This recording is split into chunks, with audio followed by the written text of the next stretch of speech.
വാഹനത്തിന് സ്വന്തമായി രജിസ്ട്രേഷൻ നമ്പരൊക്കെ ഘടിപ്പിച്ച് 4 വർഷമായി നിയമലംഘനങ്ങൾ നടത്തി വന്ന ഒരു വ്യാജൻ. എന്നാൽ പിഴയടക്കേണ്ടി വന്നതാകട്ടെ ഈ നമ്പറിന്റെ യഥാർത്ഥ വാഹന ഉടമയ്ക്കും. സ്വന്തമായി വാഹനത്തിന്റെ രജിസ്ട്രേഷൻ നമ്പറിട്ട് 4 വർഷത്തോളം നിയമലംഘനം നടത്തിയ സ്കൂട്ടർ ഉടമയാണ് ഒടുവിൽ പോലീസ് പിടിയിലായത്. കോഴിക്കോട് ആവള ഇടപ്പോത്ത് സ്വദേശി മീത്തൽ ലിമേഷിനെയാണ് പോലീസ് ഒടുവിൽ അറസ്റ്റ് ചെയ്തത്.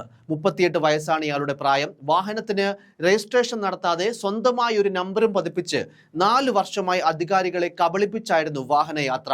4 വർഷം മുൻപ് സുസുക്കിയുടെ ഇരുചക്ര വാഹനം വാങ്ങിയ ലിമേഷ് രജിസ്ട്രേഷൻ നടത്താതെ തന്റെ പഴയ വാഹനത്തിന്റെ നമ്പറുമായി സാമ്യമുള്ള KL 56Q 9305 എന്ന നമ്പർ വാഹനത്തിൽ ഘടിപ്പിക്കുകയായിരുന്നു. പലതവണ ട്രാഫിക് നിയമലംഘനം നടത്തിയതിന് ഈ നമ്പറിലേക്ക് മോട്ടോർ വാഹന വകുപ്പിന്റെ പിഴയും വന്നു. എന്നാൽ അവിടെയും കൊണ്ട് തീർന്നില്ല ട്വിസ്റ്റ്. അതായത് ഈ നമ്പറിന്റെ യഥാർത്ഥ ഉടമസ്ഥനായ പാലക്കാട് സ്വദേശിക്കാണ് ഈ ചലാനുകൾ ലഭിച്ചുകൊണ്ടിരുന്നത്. പാലക്കാട് മണ്ണാർക്കാട് സ്വദേശി മുഹമ്മദിന്റെ പരാതിയിലാണ് കേസെടുത്തത്.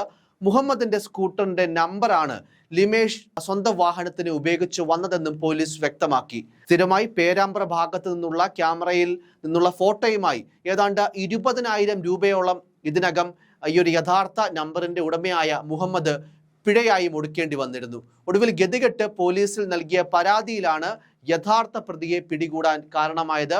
അത്തരത്തിൽ പ്രതിയിലേക്ക് പോലീസ് എത്തിയത്.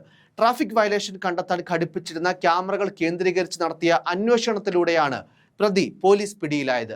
പേരാമ്പ്ര പോലീസാണ് അന്വേഷണം നടത്തി പ്രതിയെ അറസ്റ്റ് ചെയ്തത്. ഹെൽമറ്റ് വെക്കാതെ യാത്ര നടത്തിയതിന് തുടർച്ചയായി മോട്ടോർ വാഹന വകുപ്പിന്റെ പിഴ ലഭിച്ചതോടെ യഥാർത്ഥ വാഹനയുടമ പോലീസിനെ സമീപിക്കുന്ന സാഹചര്യമുണ്ടായി. പരിശോധനയിൽ പന്നിമുക്ക് ഭാഗത്തെ ക്യാമറയിലാണ് പ്രതിയുടെ ചിത്രങ്ങൾ കൂടുതലായും കുടുങ്ങിയതെന്നും വ്യക്തമായി. ഇതോടെ ഈ മേഖലയിൽ നിന്നുള്ളയാളാണ് ഇതിന് പിന്നിലെന്നും പോലീസിന് സൂചന ലഭിച്ചു. അങ്ങനെ പേരാമ്പ്ര പോലീസിനും പരാതി നൽകി. തുടർന്ന് നടന്ന അന്വേഷണത്തിലാണ് ലിമേഷ് പിടിയിലായതെന്ന് Perambra police inspector P. Jimshad പറഞ്ഞു.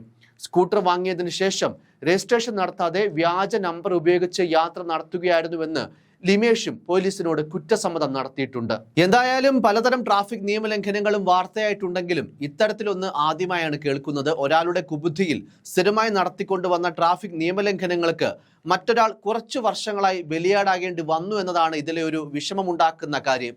യഥാർത്ഥ പ്രതി എന്തായാലും പോലീസ് പിടിയിലായതോടെ ഈ മുഹമ്മദ് എന്ന് പറയുന്ന വ്യക്തി പിഴയായി ഒടുക്കേണ്ടി വന്ന തുക യഥാർത്ഥ പ്രതിയിൽ നിന്ന് ഈടാക്കി നൽകാനോ അത്തരത്തിലുള്ള നടപടിയിലേക്കുമൊക്കെ കൂടി കടക്കുമെന്നാണ് പ്രതീക്ഷിക്കുന്നത്.